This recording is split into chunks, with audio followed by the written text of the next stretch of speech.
Friends, कैसे हैं आप? हिंदी साहित्य की इस क्लास में आपका बहुत बहुत स्वागत है, जहां पर आज हम देखने वाले हैं काव्य शास्त्र के प्रश्नों को। इससे पहले हम हिंदी गद्य विधाओं के प्रश्नों का अभ्यास कर चुके हैं और उसके सारे वीडियोस चैनल पर उपलब्ध हैं और अलग से एक प्लेलिस्ट भी बनी हुई है। अगर आप चाहें तो चैनल पर जाकर उसे भी देख सकते हैं। तो आइए आज हम देखते हैं भारतीय काव्य शास्त्र के प्रश्नों को। रस संप्रदाय के प्रवर्तक आचार्य का नाम क्या है? ए भरतमुनि, बी मम्मट, सी अभिनवगुप्त, डी भट्टनायक। रस संप्रदाय के प्रवर्तक आचार्य भरतमुनि हैं। भरतमुनि के ग्रंथ का नाम बताइए। बी ध्वन्यालोक, सी नाट्यशास्त्र, डी रूपक रहस्य। तो ये बेसिक ही क्वेश्चंस हैं, बहुत डीपली नहीं है। तो आपको पता होगा कि नाट्यशास्त्र भरतमुनि का ग्रंथ है। भरतमुनि का समय क्या माना जाता है? ए 7वीं शताब्दी, बी दूसरी शताब्दी, सी चौथी शताब्दी, डी 8वीं शताब्दी। तो इनका समय दूसरी शताब्दी माना जाता है। भरतमुनि ने कितने रस माने हैं? ए 9, बी 8, सी 10, डी 11। तो भरतमुनि ने 8 रसों का उल्लेख किया है। इनमें से रस सूत्र किस आचार्य ने दिया है? इनमें से रस सूत्र किस आचार्य ने दिया है? ए मम्मट, बी भट्टलोल्लट, सी भट्टनायक, डी भरतमुनि। तो ये भरतमुनि है। बिल्कुल बेसिक से आपका रिवीजन हो जाएगा। इनमें से असत्य कथन छांटिए। ये भरतमुनि का रस विषयक चिंतन वस्तुगत है। बी भरतमुनि रस को आस्वाद मानते हैं। सी भरतमुनि के अनुसार स्थायी भाव ही विभावादि के संयोग से रस रूप में बदल जाता है। डी रस का मूल आधार स्थायी भाव है। इसमें से असत्य कथन कौन सा है?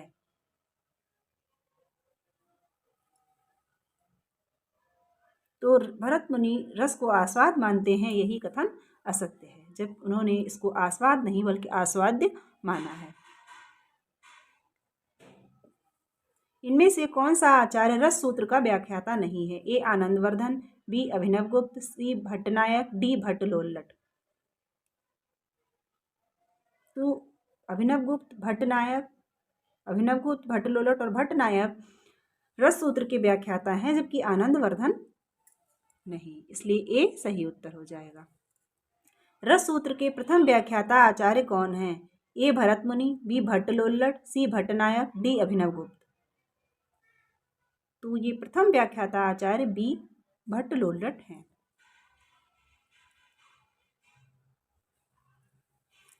उत्पत्तिवाद या आरोपवाद किस आचार्य के मत को कहा जाता है? ए भट्टनायक, बी भट्टलोल्लट, सी आचार्य शंकुक, डी आचार्य अभिनवगुप्त।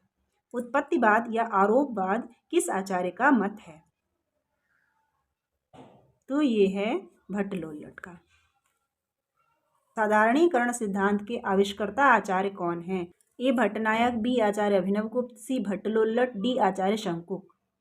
साधारणीकरण सिद्धांत के आविष्कर्ता आचार्य भट्टनायक हैं। लोल्लट के मत से विभावादि एवं स्थायी भाव के संयोग का क्या अर्थ है? ए अनुमाप्य अनुमापक संबंध, बी उत्पाद्य उत्पादक संबंध, सी भोज्य भोजक संबंध, डी कोई नहीं। तो बी सही उत्तर हो जाएगा, उत्पाद्य उत्पादक संबंध। आचार्य शंकुक के मत को किस नाम से जाना जाता है? ए आरोपवाद, बी उत्पत्तिवाद, सी अनुमितिवाद, डी भुक्तिवाद।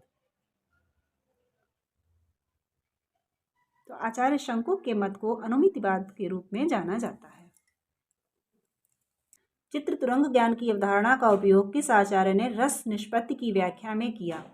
ए आचार्य अभिनवगुप्त, बी आचार्य शंकुक, सी भट्टनायक, डी भट्टलोल्लट।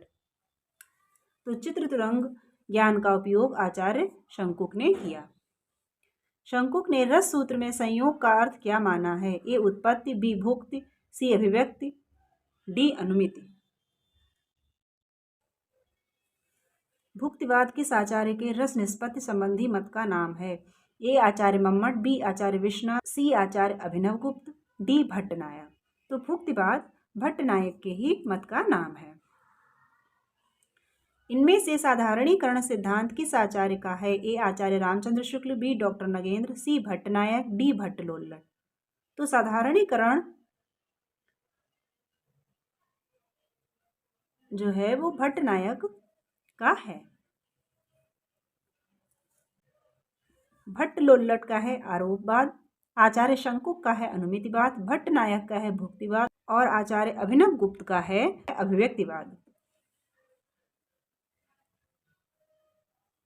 आचार्य शुक्ल के अनुसार साधारणीकरण किसका होता है? ए आलम्बनत्व धर्म का, बी कवि की अनुभूति का, सी सहृदय सामाजिक के चित्त का, डी उपर्युक्त सभी का। तो आचार्य शुक्ल के अनुसार आलम्बनत्व धर्म का साधारणीकरण होता है। साधारणीकरण का संबंध किस व्यापार से है? ए अभिधा, बी भावकत्व, सी भोजकत्व, डी किसी से नहीं। तो साधारणीकरण का जो संबंध है वो भावकत्व से है। रस सूत्र में संयोग का अर्थ भोज्य भोजक संबंध किस आचार्य ने माना है? रस सूत्र में भोज्य भोजक संबंध किसने माना है? ए आचार्य शंकुक, बी भट्टनायक, सी अभिनव गुप्त, डी विश्वनाथ। तो भोज्य भोजक संबंध बी भट्टनायक ने माना है। भट्टनायक ने रस का स्थान कहाँ माना है? ए रंगमंच, बी काव्य निबद्ध पात्र, सी सहृदय सामाजिक का चित्त, डी मूल पात्र। तो भट्टनायक ने रस का स्थान सहृदय सामाजिक के चित्त में माना है। भट्टनायक के भुक्तिवाद का मूल आधार इनमें से क्या है? ए न्याय दर्शन, बी सांख्य दर्शन, सी शैव दर्शन, डी वेदांत दर्शन। तो भट्टनायक का भुक्तिवाद जो है वो सांख्य दर्शन पर आधारित है। इनमें से साधारणीकरण की स्थिति की तुलना मधुमती भूमिका से किसने की? ए आचार्य रामचंद्र शुक्ल, बी बाबू श्याम सुंदर दास, सी डॉक्टर नगेंद्र, डी आचार्य विश्वनाथ। मधुमती भूमिका से तुलना बाबू श्याम सुंदर दास ने की। रस को व्यंजना का व्यापार किसने कहा है? ए भरत मुनि, बी मम्मट, सी अभिनव गुप्त, डी आनंदवर्धन। तो रस को व्यंजना का व्यापार अभिनव गुप्त ने कहा है। अभिनव गुप्त के रस निष्पत्ति संबंधी मत को किस नाम से जाना जाता है? ए भुक्तिवाद, बी अभिव्यक्तिवाद, सी आरोपवाद, डी उत्पत्तिवाद। तो अभिनव गुप्त के मत को अभिव्यक्तिवाद के नाम से जाना जाता है। अभिनव गुप्त का रस निष्पत्ति संबंधी मत किस दार्शनिक मत पर आधारित है? ए शैव दर्शन, बी सांख्य दर्शन, सी न्याय दर्शन, डी वेदांत दर्शन। अभिनव गुप्त का रस निष्पत्ति संबंधी मत शैव दर्शन पर आधारित है। रस सूत्र में संयोग का अर्थ व्यंग्य व्यंजक संबंध माना है। ए भट्टनायक, बी भट्टलोल्लट, सी अभिनव गुप्त ने, डी आचार्य रामचंद्र शुक्ल ने।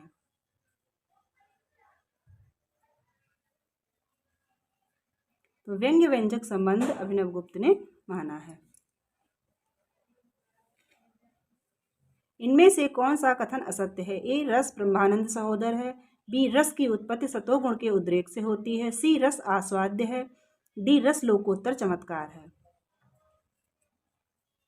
तो रस आस्वाद्य है, यही कथन असत्य है।